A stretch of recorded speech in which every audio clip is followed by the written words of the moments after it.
అందరికీ నమస్కారం. జగన్కి విషాదం, ఎమ్మెల్యేని కొట్టిన కార్యకర్తలు ఈ విషయాలను తెలుసుకుని వీడియో మీరు కంప్లీట్గా చూడండి. అప్పుడు మీకు కంప్లీట్ ఇన్ఫర్మేషన్ ఏంటో అర్థమవుతుంది. అదేవిధంగా చాలామంది వీడియో చూస్తున్నారు కానీ సబ్స్క్రైబ్ చేసుకోవడం మాత్రం మర్చిపోతున్నారు.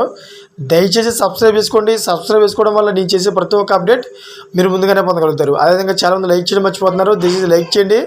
లైక్ చేయడం వల్ల ఈ ఇన్ఫర్మేషన్ మనం చాలామందికి రీచ్ చేయడం వల్ల అవుతాం. ఇంక లేట్ చేయకుండా వీడియోకి వెళ్ళిపోదాం. ఫ్రెండ్స్, ధర్మవరం పట్టణంలో ఉద్రిక్త పరిస్థితులు నెలకొన్నాయి. అక్కడ రిమాండ్లో ఉన్న వైసీపీ కార్యకర్తలను పరామర్శించేందుకు ధర్మవరం సబ్ జైలుకు వెళ్లారు మాజీ ఎమ్మెల్యే కేతిరెడ్డి వెంకటరామరెడ్డి. కానీ అదే సమయంలో సబ్ జైలు బయట ఉన్న వైసీపీ కార్యకర్తలకు బీజేపీ టీడీపీ కార్యకర్తలు ఎదురుపడ్డారు. దాంతో ఇరు పార్టీల కార్యకర్తల మధ్య వాగ్వాదం చోటు చేసుకుంది.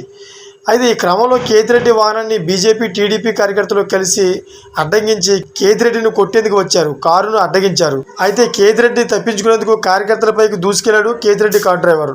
దాంతో కారు క్యాబినెట్ పై ఎక్కాడు ఓ కార్యకర్త. కానీ కేతిరెడ్డి కారు డ్రైవర్ వేగంగా దూసుకెళ్లడంతో కారు బ్యానెట్ పై నుంచి కింద పడ్డాడు కార్యకర్త. దీంతో సబ్ జైలు వద్దకు చేరుకున్నారు కూటమి కార్యకర్తలు. అయితే సబ్ జైలు వద్ద ఉద్రిక్తత ఉన్న సమయంలో జైలు లోపల ఉన్నారు మాజీ ఎమ్మెల్యే కేతిరెడ్డి వెంకటరామరెడ్డి. చూసారు ఫ్రెండ్స్, ఇటువంటి లేటెస్ట్ అప్డేట్స్ కోసం నా ఛానల్ సబ్స్క్రైబ్ చేసుకొని గణపతి ఆలో పెట్టుకోండి. Thank for watching friends.